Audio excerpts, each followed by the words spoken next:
Irene and Freak on the analyst desk. Thank you, gentlemen. That game, solid win there for Gravity, you know, shoring up a lot of the weaknesses that we had pointed out in after their previous matches here, specifically in their shot calling and their initiative here in this one. I don't feel like they ever hit a point in the game where they were unsure of what to do next. Yeah, I really like looking at Gravity now as opposed to even last split. The shot calling difference is before they were always taking risks. They were always like, we should fight right now. And now Gravity, with Move on the roster, they have so much vision. And it's more of a reserved shot calling that kind of resembles what Korean teams do at the higher level, where they're warding up, they're making decisions based on all the information they have and the information they're denying from their opponents. And then they're like, okay, this is safe to do, that is safe to do. And it pretty much puts the opponent in a lose-lose situation. And that's what Gravity's doing on a smaller level. And I really like that from them. They need to go further with that. And also, the Jarvan pickup for Move was very interesting because it's somewhat unexpected. And when we talked about earlier in the day, the idea that a team could pinch junglers, well, when you have Jarvan in your back pocket, that becomes a lot less useful of a strategy for Team Liquid. Exactly, that was the goal. As you said, we talked about it earlier in the day. Maybe you give up Ryze because you pinched something else, and clearly they could not keep Move down. This was one game, but like the ganks worked. He did very well. He got a sight stone. Move, to me, was the MVP of this game. Everything happened because of him. Mid lane advantage because he blew the flash and Cassiopeia at like level 3. All the counter ganks and wonderful things to get the Ryze lane ahead. Like all bunch of wonderful things to say. And this is now, like, to me, probably like the best, at this time, looks like the best mid-season acquisition in the NA LCS. Move has done so much now for Gravity. And the fact that we now have Bunny Fufu taking over shot calling, he's learning really quickly. It's still a small sample size. So you can't say for sure like just how good Bunny Fufu's shot calling is, but the fact is Move's getting his team ahead, and Bunny's leading this team to victory very well right now. You mentioned initiative earlier on as we were talking, and you know, they actually went for inhib turret kills. We see so many teams will shy away from that and wait 2 Barons and 3 Dragons later for they actually crack the base, but Gravity's pushing in, taking a lot of advantages, and they're not shying away from fights that are very high percentage. And a lot of this is coming from that supportive play style that you talk about here in Move. He didn't build a single damage item that game. It's simply Cinder Hulk into Sightstone into, you know, the tanky front line. And then on top of that, we saw every effort made to not take a kill. And that, I think, is kind of that next step, that little micro thing that they do here, which put Hauntzer so far ahead.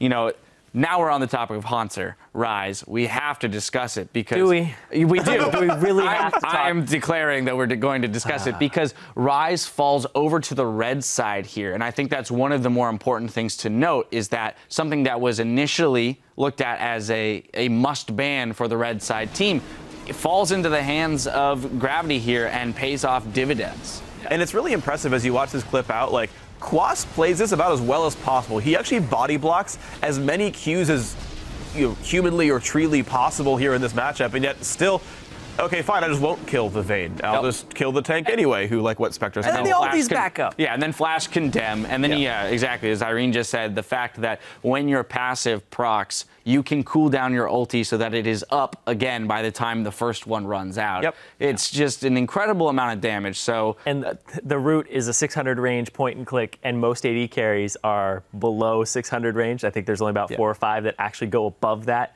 So Ryze just always has accessibility to AD carries, and I think he's absurdly powerful right now. And Jat was talking about him possibly being nerfed next patch.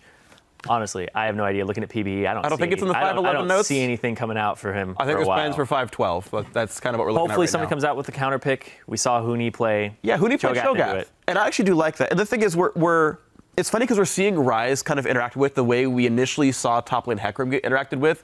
First top laner we saw in a long time that didn't run Flash. We're like, okay, yeah, range matches are good because it's hard for Hecarim to close the gap.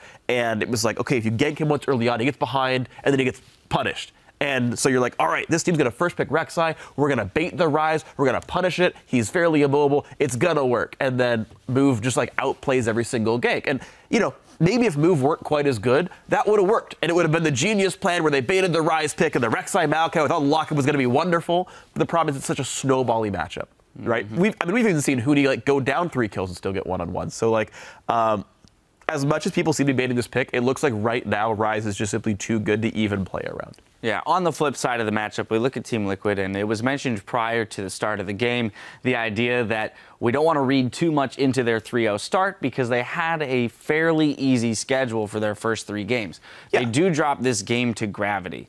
cause for concern, or is it just we get behind a little bit early and we don't have the wave clear to deal with the incessant pushing that Gravity now has? Yeah, no, I think it's honestly, even though leading up to this game, Team Liquid's total opponent's scoreline was 1-8, right? 0-3, 0-3, 1-2. Like, okay, they had easy opponents, but no, I think Team Liquid is still a very good team. I think they're still top 4, maybe top 5, since Gravity's so good right now.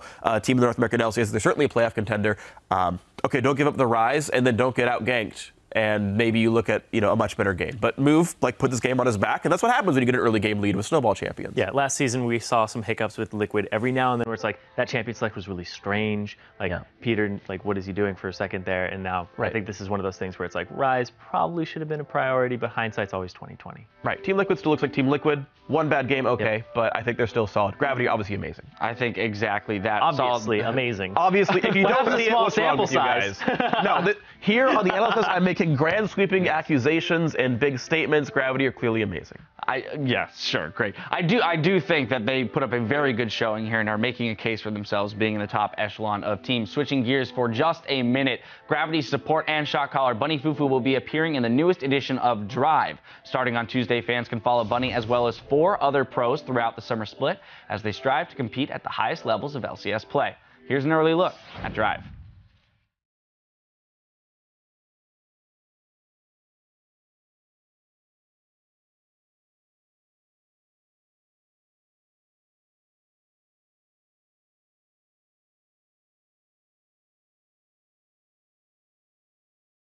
I thought it was just going to be some random team news going on.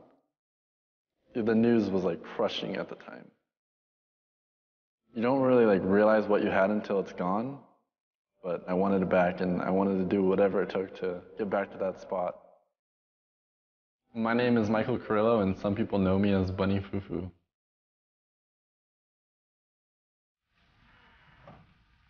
Be sure to catch the first episode and follow Bunny's journey from the beginning this Tuesday over on lolesports.com. We're going to step away while the teams set up for our next hotly anticipated match between rivals Counterlogic Gaming and Team Solo Mid. We'll be right back.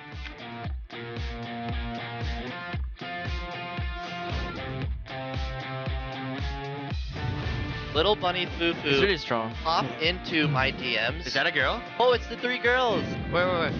The 3 girls. They have a bunny. Look, hop into my DMs. It's Quas hitting him up right now. He gets over the wall. Now on the backside of the fight, Bunny Fufu and Move are in with Quas. Focus left side. Left side. Nice. Left side. Nice. Go. Casio, careful. Don't fight. Slow. Don't fight. Casio, careful. Casio, careful now.